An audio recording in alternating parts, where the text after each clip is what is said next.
நான் உனக்கு போதித்து நீ நடக்க வேண்டிய வழியை உனக்கு காட்டுவேன். உன் மேல் என் கண்ணை வைத்து உனக்கு ஆலோசனை சொல்லுவேன். சங்கீதம் 32 அதிகாரம் 8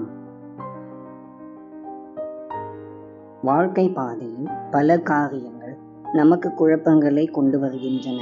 ஆனால் தேவனுடைய பிள்ளைகளான நாம் ஆண்டவருடைய கரங்களில் அவைகளை ஒப்படைக்கும் போது தேவன் அந்த குழப்பங்களை பயன்படுத்தி நம்முடைய விசுவாசத்தை அதிகரிக்க பண்ணுவார். அன்பின் ஆண்டவரே, உமக்கு ஸ்தோத்திரம். கர்த்தாவே, இந்த நல்ல நாளுக்காக உமக்கு நன்றி. ஆண்டவரே, நீர் இதுவரைக்கும் செய்த அனைத்து அதிசயங்களுக்காகவும் உமக்கு நன்றிகளை ஏறெடுக்கிறோம்.